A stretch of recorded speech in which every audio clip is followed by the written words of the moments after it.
અચ્છા, ઘર ઘરના ઔષધોની આપણી શ્રૃંખલામાં ફરી આપણે મળીએ છીએ. અરડુસી એટલે કે વાસા, કે જે ઘરમેળે ઉપયોગ કેવી રીતે કરી શકાય છે. ચોમાસાની સિઝન છે અને ઘરે ઘરે તાવ, શરદી અને ઉધરસના જ્યારે પેશન્ટ પુષ્કળ પ્રમાણમાં જોવા મળે છે, ત્યારે શરૂઆતમાં જ વાસા એટલે કે અરડુસીનો ઉપયોગ કેવી રીતે કરવું તેના વિશે આજે વધુ માહિતી આપવામાં આવશે. તો જેના વિશે ઋષિમુનિઓ બહુ સરસ વસ્તુ કહી ગયા છે કે વાસાયામ વિદ્યમાનાયમ આસાયામ જીવનસ્ય ચ રક્તપીતમ ક્ષયમ કાસમ કિમ અર્થમ અવસિદતી. એટલે કે અરડુસી જેવો કે વાસા જેવો જો છોડ તમારી આજુબાજુમાં હોય તો તમારે ઉધરસ શરદીથી ડરવાની શું જરૂર છે.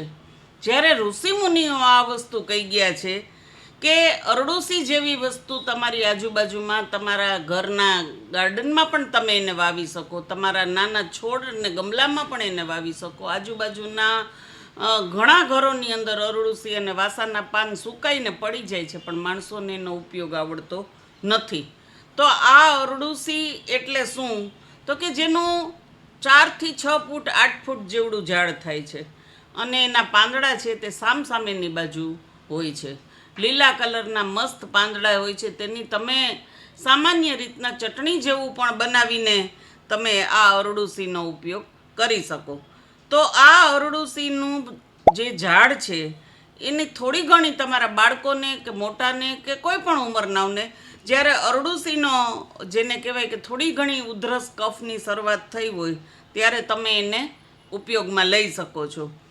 જે બાગ બગીચામાં આજુબાજુમાં જ છે અને ઠેર ઠેર ઉગેલી છે, પણ અત્યારે એનો વપરાશ નથી અને આપણે કફના સિરપની બોટલ લેવા જઈએ છીએ અને એનો આપણને ઉપયોગ આવડતો નથી, જેથી કરીને આપણે આ ઔષધને અવગણીએ છીએ અથવા તો આપણે એનો ઉપયોગ કરતા નથી, અથવા તો આપણે ડરી જઈએ છીએ કે ઉધરસ આવશે તો હવે બહુ વધારે આવશે તો શું કરીશ. પણ સ્ટાર્ટિંગથી જ ચોમાસાની શરૂઆત છે અને કફના રોગ થોડી ઘણી ઉધરસની શરૂઆત હોય ને ત્યાં જ તમે અરડુસીનો ઉપયોગ ચાલુ કરી દો તો એ અમૃત સમાન છે.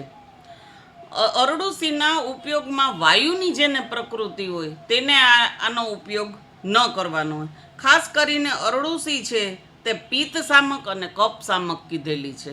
એટલે કે અરડુસી છે એને પિત્ત અને કફનો શમન કરવા માટે વાપરવાની હોય છે. જેમાં ખાસ કરીને શરીરમાં રહેલા અને ફેફસામાં રહેલો તમારો જે કફ છે એ કફને બહાર કાઢવા માટે અરડુસીનો ઉપયોગ સરસ રીતના થાય છે. તો કફ, ઉધરસ અને શરદી મટાડવાવાળા રોગોમાં ખાસ કરીને આનો આપણે પ્રમુખ ઉપયોગ કરવાનો છે. સારી સારી ફાર્મસીઓ પણ આનું કહી ગઈ છે કે અત્યારે એના કફ સિરપ આના મળે જ છે. જેમ કે આપણે વાસાદિક્વાથ છે કે એવું બધું મળે જ છે અને સરસ આપણે આ ઘરનું જ આજુબાજુમાં જ મળતું ઔષધ અને આપણી એકદમ જ ઉધરસ વધી જાય અને આપણે તરત જ ભાગવું પડે એના કરતાં આપણે ઘરમેળે જ આ ઔષધનો સારી રીતે ઉપયોગ કરી અને શરદી ઉધરસ તાવને મટાડી શકશું. અસ્તુ. હું ડૉક્ટર ઉન્નતિ ચાવડા, આયુર્વેદા કન્સલ્ટન્ટ, રાજકોટ, ગુજરાત.